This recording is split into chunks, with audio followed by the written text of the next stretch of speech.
The Blazers did this last night. They won, but they lost against the Oklahoma City Thunder. They covered. They did cover. Yeah, they did. It was an 11.5 point spread. I thought of you when I saw the final. I'm not gambling on or against this team the rest of the year. I have a stay-away policy from this team because they don't make any sense. I don't understand who they are.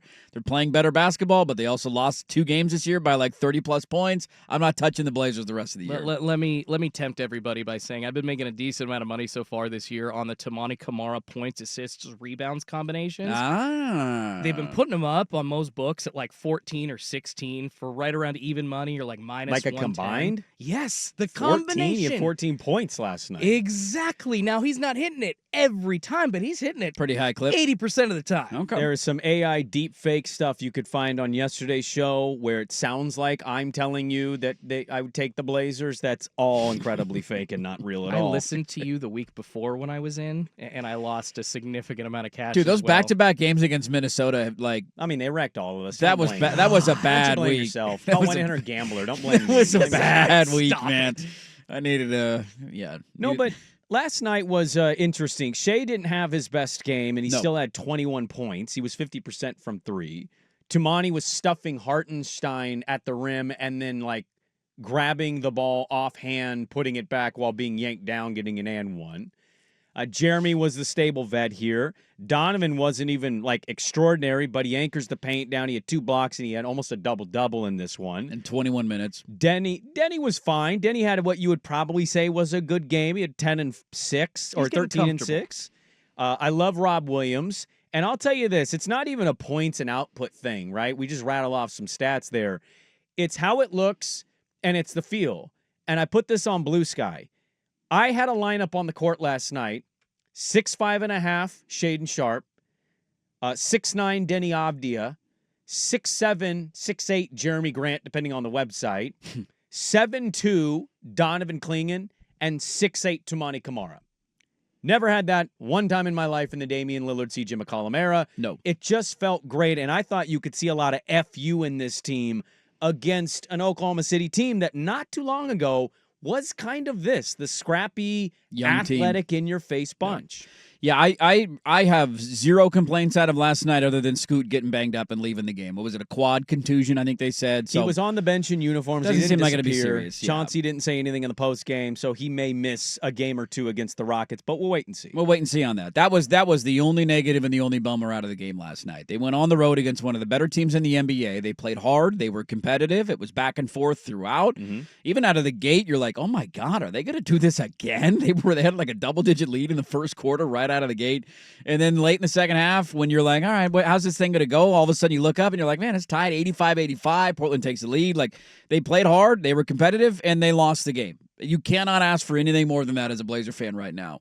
Because I do still have the end vision in mind. The wins have been fun the last couple of weeks. Blazer fans need just a little something, a little boost to get you through the day, get through the holidays.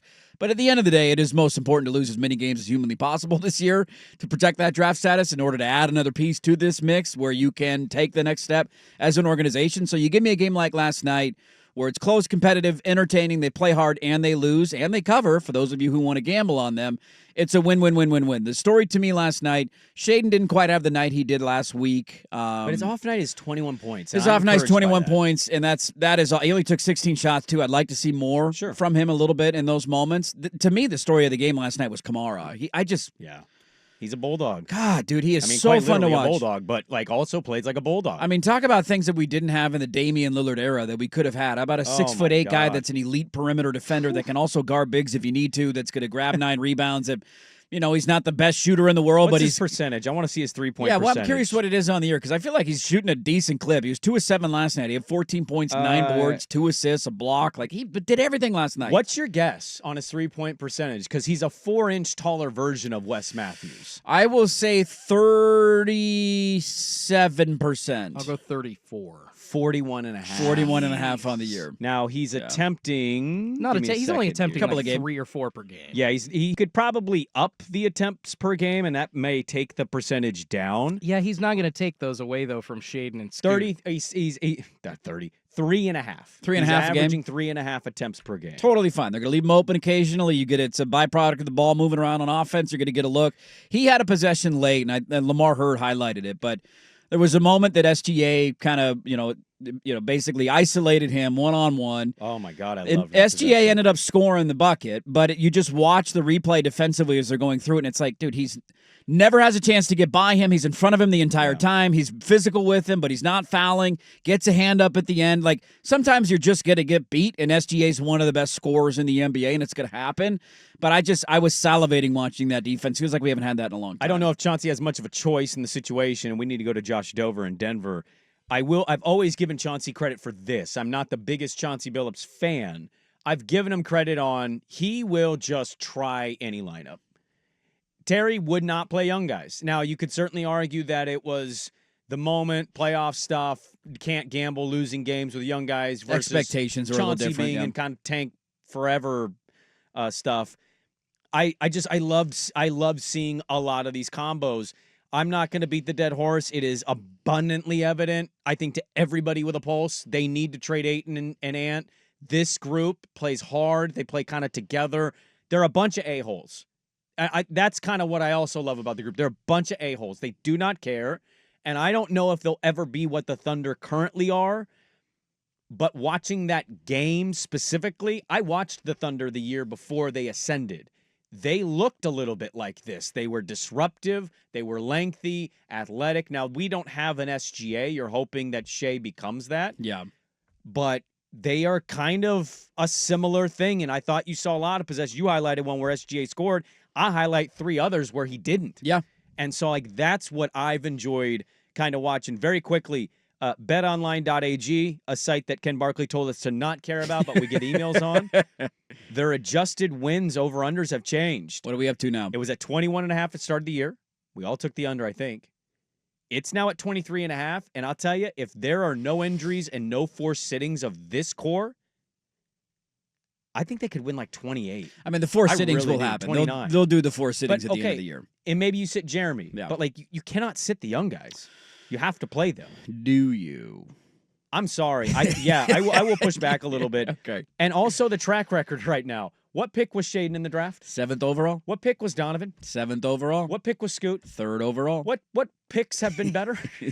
Maybe we just need to be outside of the top outside 5. the top Dame 5 to have 6, a better chance. Right? Dame was 6. Yeah, 6 to 10 is our sweet spot. Top 3, get out of here. Where was Roy? What pick was Roy? I think was he top 5? No, Aldridge was top 5. Aldridge was top 5. And then he got traded from the Bulls. Wasn't Roy 6? Roy was 6 from the too? Wolves to the Blazers for Maybe Randy you're onto something Boyd. here. Maybe you're onto something he here. was the 6th pick. 6th pick. 6 to 10. Ah, what was that's our Bowie? spot. What was Bowie? Yeah, number 1. Number 1. Bowie? Bowie. What was Jermaine O'Neal? Sam Bowie. I think he was top 10, but in that 6 to 10 range, if I'm not mistaken. I don't remember Jermaine O'Neal drafts. I called him Bowie. Why didn't you correct me on that? Yeah. I don't know why I did. 17th overall. Never mind. Yeah, 17. I remember him being a little bit later middle, on. Late round. Because they were a good team then. Not bad, but not elite, but they weren't drafted in the top 10 regularly. That's also a good poll question.